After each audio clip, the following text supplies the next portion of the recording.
All right, welcome to another episode of the Wealth Building Strategies podcast. I'm your host, Jeremy Constantino.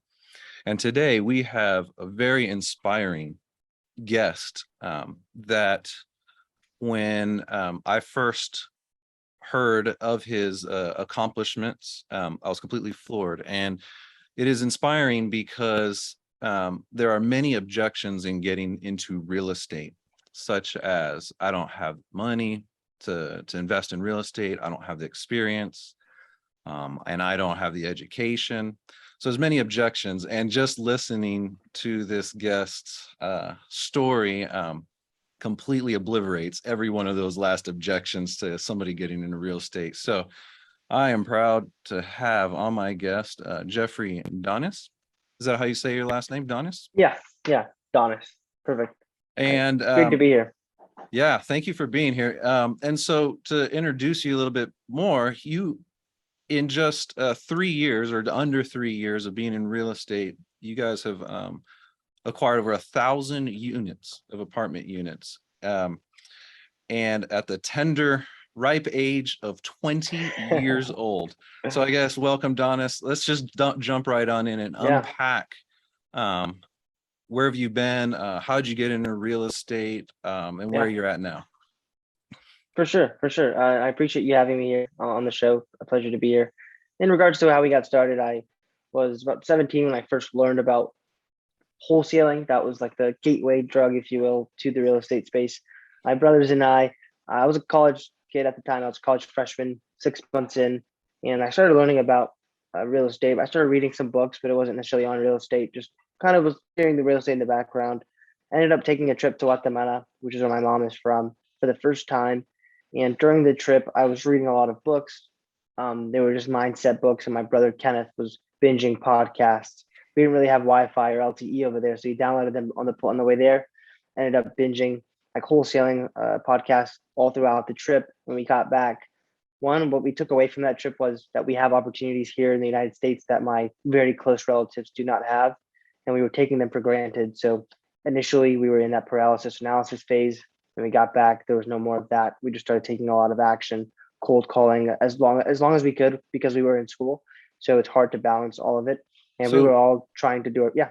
So you were, how old were you at this time? And I guess, so what was the spark that made you say, I'm gonna start getting into podcasting, I'm gonna start reading, I see your books above you there. So I guess what was the spark that said, I'm gonna start reading, I'm gonna start doing podcasts, I'm gonna learn this business? Yeah. I mean, personally, I grew up very competitive, playing soccer at a high level, and I've always wanted to like have that just innate. I have always had that innate desire to win. And when I stopped playing soccer, I was drifting for a little bit. Napoleon Hill talks about being a drifter, and I think this is a plague that affects a lot of people, young people my age. So for me, I was drifting a little bit. And once I kind of hit that first book, my brother kept telling me, "You have to read this book. You have to read this book." It was Rich Dad Poor Dad. I read it, and I was like, "Holy shit!" Like this. You start to like, sorry, excuse my language. It starts it starts to like change the way you think and approach things. And I was in school, and he was just telling me that a lot of people that end up going to school end up going to get a job, and they were working for money. When they're rich, don't do that. They work for assets. And I was like, never heard any of this before. So when we went to Guatemala, I came back. That was like the burning desire. And what I was planted in my head at that point, before we started taking any action, was if I can become financially free, I can retire my mom. Because I saw how hard my mom was working. My mom cleans houses, and she's been cleaning houses since she was 18 here in the United States. And that's a very labor intensive job that is physically demanding. And I don't want my mom to do that right for much longer. I was 18 and I thought, you know what? Like, I grew up with a single mother, so I didn't have my dad in the picture. And she's been providing for me. Now it's our turn. We're all of age and we can do it. So we just started learning about it. And that was the thing that really lit us. And it still lights us to this day. Obviously, that's the first goal. And then we have bigger goals after that. Yeah, that's really what got us going.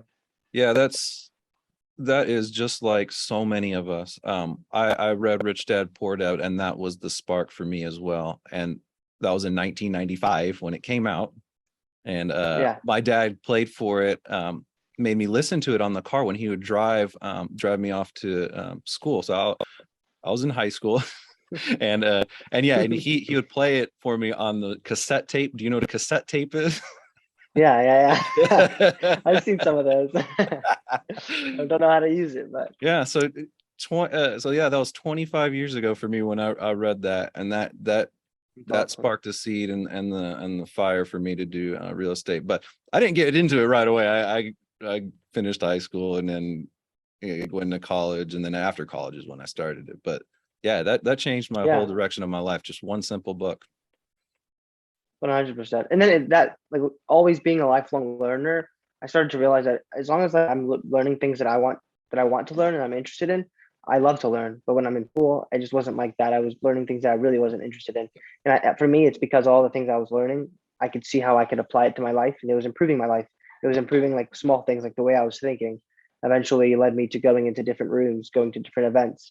And then I was just hanging out with these different people and starting to learn all about these things that can actually help me reach my goals. After I determined what goals I want, then I can kind of pick and choose what books I read, the people I was hanging out with, and how I can get there faster. So that's in a gist, like, why I ended up actually leaving school after my freshman year, after I closed on my first wholesale deal.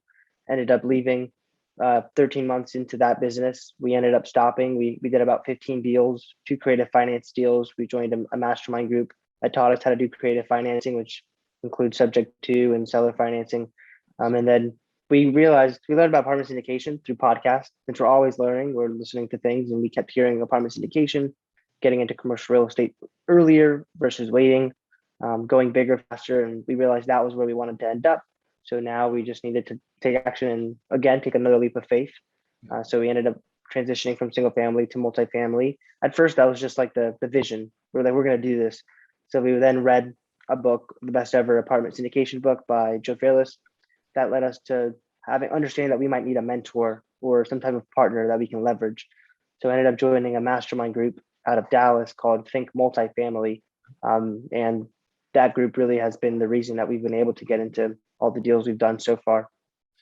So let's unpack this. So you're in school, you're in college, and and you make the decision to go into real estate and not finish your education. So I'm assuming there's been some naysayers in your life and people that have said some negative things. I guess has that happened? Have you had anybody say negative things? And I guess how do you respond to that? And yeah.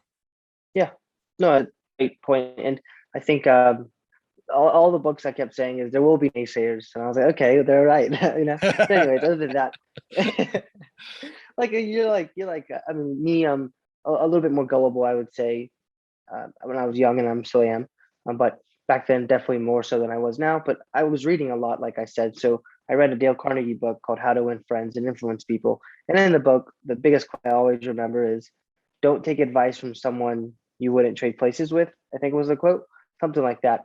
And I got one of the family friends that we had, the mom of my friend, she told my brother, my twin brother, that we weren't doing things the right way. She thinks that we should stay in school and go to school and kind of take the safe route, because we were taking a risk leaving.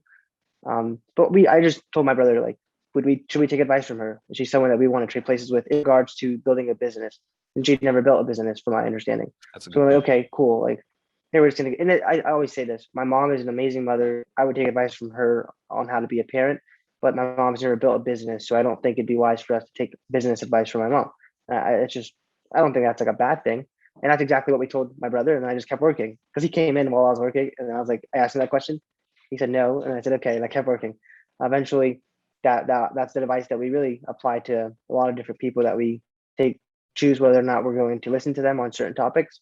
Like, for example, before my brother ended up leaving college, because he had a full ride at his school and it was a really good school, so it took him a little bit more to leave, since he was kind of identified with that. He worked really hard in high school, a lot harder than I did. I'll be honest, to get into this really prestigious school here in North Carolina, full ride, and ended up having to leave that. Not having to, but he chose to.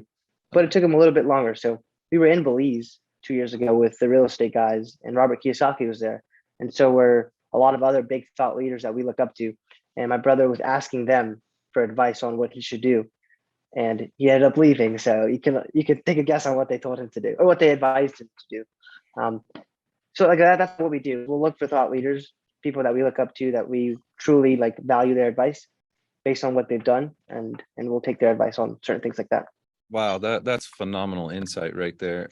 So I've been in real estate since 2005, investing since 2005, and I didn't get into it until full time 2015. And during that time, I did not do that. I just kind of stayed at my same level without joining the masterminds, without getting in the networks, without getting the mentor.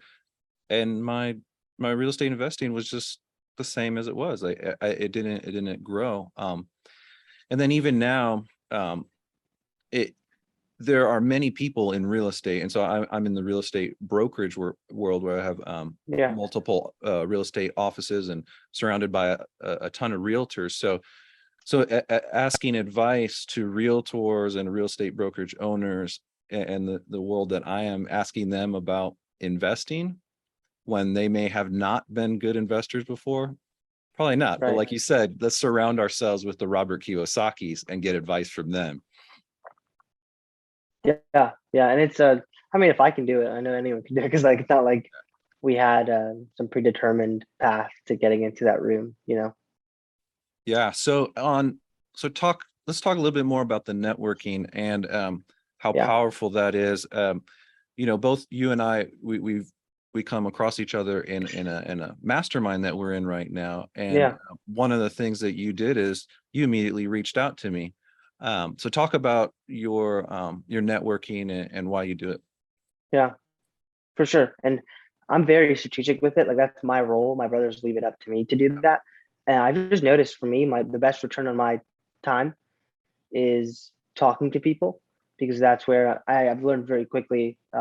Always looking to learn more, but I've learned that the one thing I'm good at is talking, building connections, and that's also the thing that will be long term. This business, every single time we've taken a win, it's been because of a relationship we've had, or someone that we knew that we were able to leverage or bring value to in some way.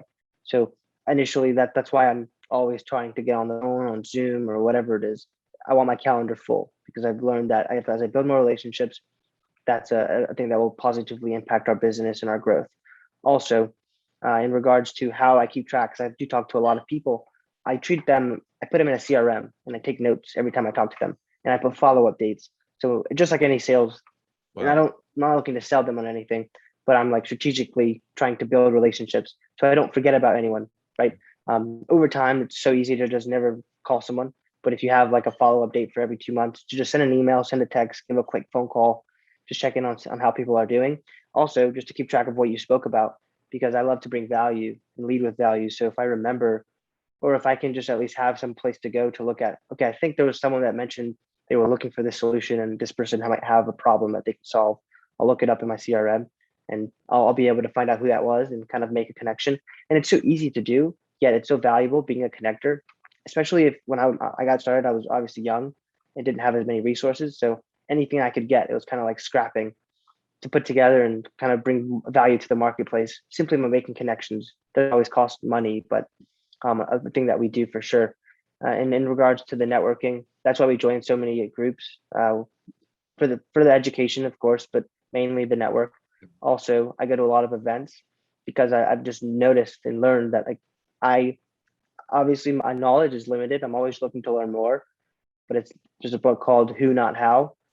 Very true, and everything I've done, it's I mean, how could like an investor that's a lot older than me look at me, and they're like, okay, well, everyone else in this space has a lot more experience than this person because he hasn't been alive that long.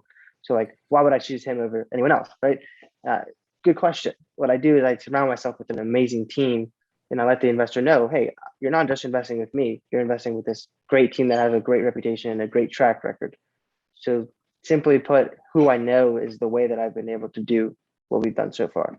That's fantastic. Yeah, I was going to ask about how you handle the objections in the real estate world with the Yeah, realtors, the owners, the sellers, etc. And they say, why should I take a 20-year-old seriously? You just answered the question right there. It's who, not how. Surrounding yourself with the right team. I mean, you're learning Mhm. you've grasped this at a very young age, and it's so powerful. So yeah, talk about where you're at now, and I guess what's next for the Donis brothers, and where you guys Yeah, seeing yourself. yeah, What are some of your goals? for sure. And we like to be purpose driven for sure. In regards to like what we're looking to do, in regards to how do we help people. Um, so I'll answer what we've done. So we co-sponsored on 4 deals so far uh, in different markets here in the Southeast. And as co-sponsors, obviously, um, that's one thing. But the next thing for us is to be lead sponsors, and we have a deal that we're working on now as lead sponsors. So finally have that one, and just looking to continue being lead sponsors on the future deals. Um, in regards to how we're helping people, we have investors that invest with us, and well, I like to always ask my investors, what's the why behind the reason you're investing, to see if it aligns with what we're trying to help people do. For our company, it's to help people build generational wealth so that they can live a life by design and help their kids live a life by design. I think that way people can actually do what they want with their time and not feel like they have to go work to get money to pay bills, when I think money is just a tool to life. In my opinion, it's like a lubricant. It can make life easier, more enjoyable versus you having to go work for something that the Fed is printing. You know what I mean? So um, that's really what we're focused on in regards to helping people in that aspect. Obviously, through our investments in the communities that we're investing in, improving the overall livelihood that the residents are experiencing. And then for me personally, I want to retire my mom.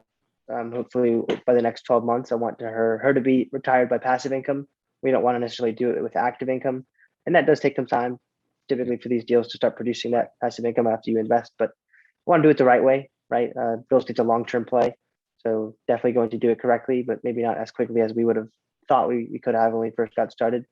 And then myself included, I want to have a life by design where I have financial freedom, time freedom, and location freedom. My brothers and I, like I said in the beginning, I don't know if we spoke about this on the podcast, but I just have like an innate desire to win. I'm competitive. I like to grow and just chase and conquer. So I just want to grow the business as big as possible. I'm fortunate to have gone into it at an early age, with a lot of like energy, not many responsibilities, if you will. Like I don't have a family. Fortunately, no kids. Oh, not a bad thing, but I just don't want any right now. I want to be focused on myself. I have a lot more to learn and grow about life. So yeah, just looking to grow the business a lot and help a lot of people along the way. That's awesome, and I'm so glad we met and we've crossed paths, and Yeah, I'm going to be watching you guys and rooting for you guys, and it's going to be thank exciting to you. see where you guys are at in 5-10 years. This is going to be a fun journey to watch you guys. Thank you. I appreciate that. It was a pleasure to meet you as well. Yeah, so where can our listeners get in contact with Jeffrey and the Donis brothers? Yeah. Yeah. So you can find me on all platforms at Jeffrey Donis, and then my brothers, we all have an account called at Donis Brothers. Check out our checklist that passive investors, if you're interested in passively investing in someone's deal, it's an amazing checklist to go through before you do so. You can visit that at www.donisinvestmentgroup.com/checklist. And then our podcast is Real Estate Monopoly. Love it, love it. I'd love to have you back on in a 6 to 12 Yeah, months to check in on for sure. on your growth. But man, the pleasure was on my side here. Listening to your inspiring story, and hopefully this inspires a lot of entrepreneurs to just get out, get some education, surround yourself with the right people, Yeah. and get after it. Yeah. Appreciate your time, Jeremy. This is awesome. Awesome. Thanks, Jeffrey. Mhm.